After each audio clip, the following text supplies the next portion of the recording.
You are listening to The Art of Sales.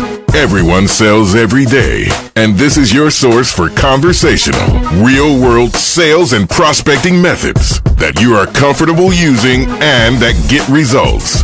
You'll help people buy instead of pushing them into being sold. Here's your host, Art Sobczak. Listen up. Listen to me. That's what we're going to talk about today. And that's infinitely more important to your success than talking. Everybody's been doing it our entire lives, but very few people are really good at it. And you need to be in order to be as successful as you'd like to be in sales and in getting what you want in life, and all areas of life, really, for that matter. Quick story for you.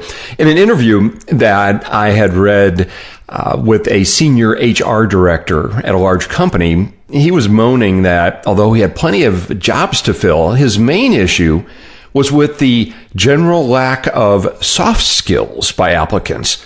And he detailed these. He said they were using proper English and common courtesies such as please and thank you and having their pants pulled up. I'm not making that one up.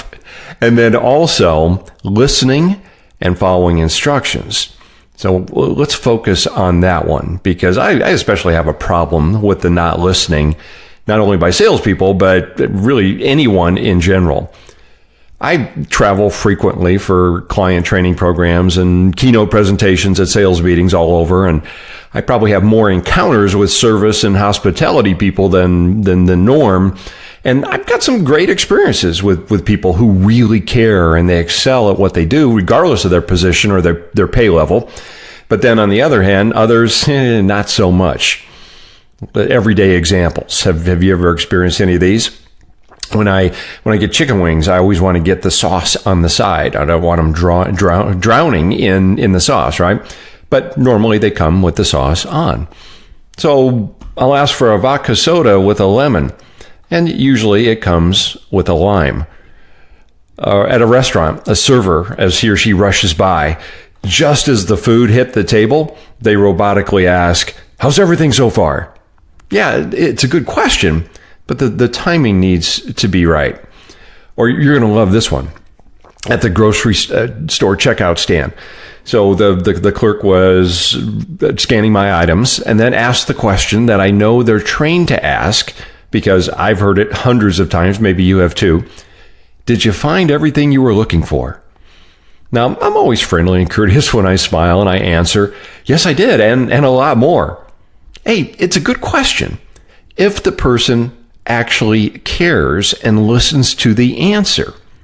And just like with most questions, I'm often tempted to say, well, actually, no, I had a horrible time. Could you just please have someone go find all of these items in my list, and I'll just wait here.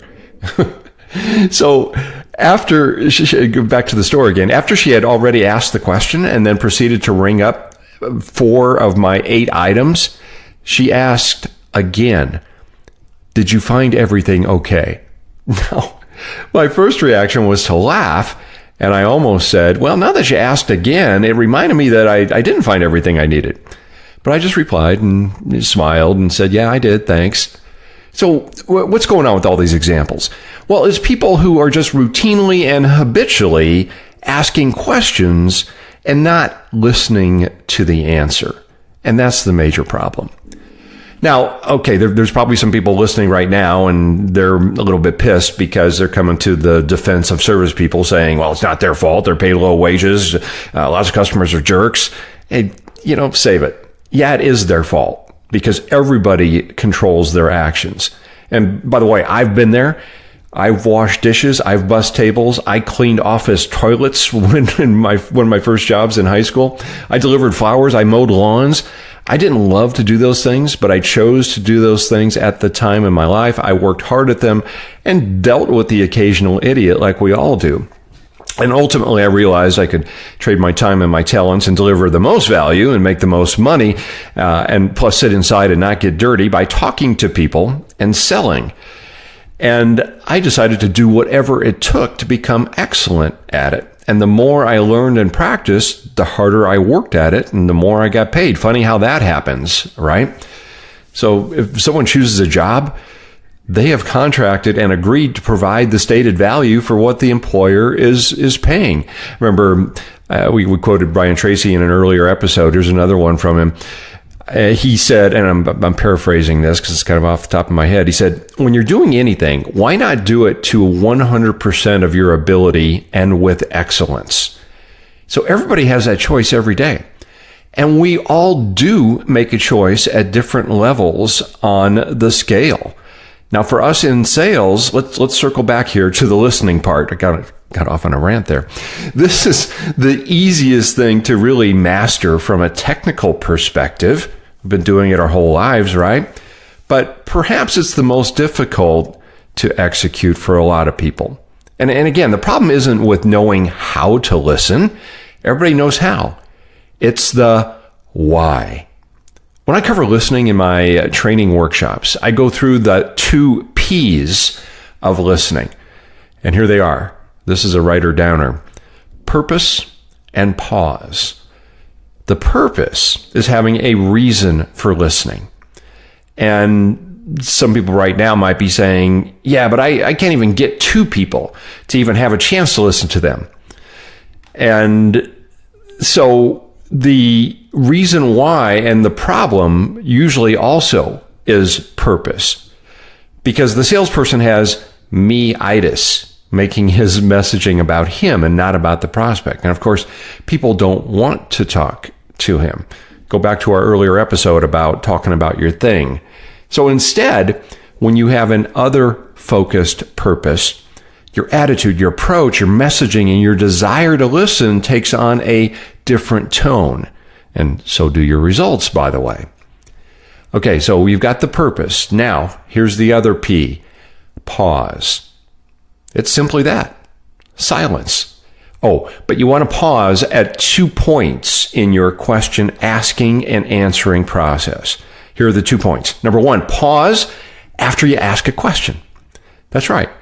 After you ask a question, I'll be blunt here, shut up. Then what you want to do is you want to pause after they answer.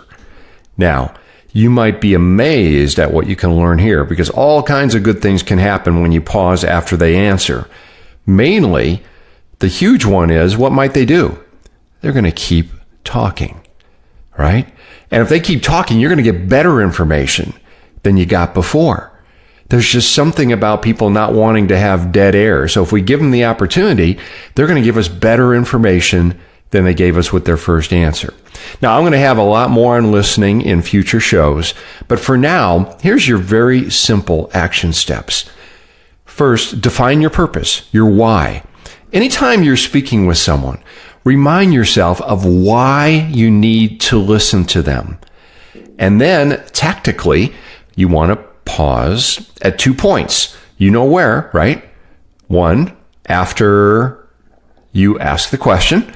And number 2, after, that's right, they answer. All right. So speaking of listening, guess what we're going to listen to next? Your attitude will be iron every way, you'll never feel what they say. It's the art of the sales quote of the day. That's right, the quote of the day. And today's quote comes from Dr. Stephen Covey, author of the 7 Habits of Highly Effective People. And it's this: most people do not listen with the intent to understand. They listen with the intent to reply. Wow, that's powerful.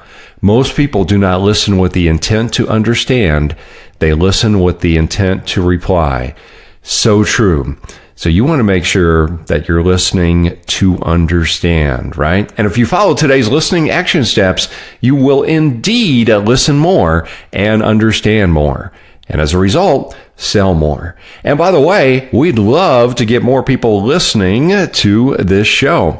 So please do share it with your colleagues, post it on social media, send people to this website, theartofsales.com. All right. So until next time, thank you so much for joining me, and go out and make it your best sales day ever.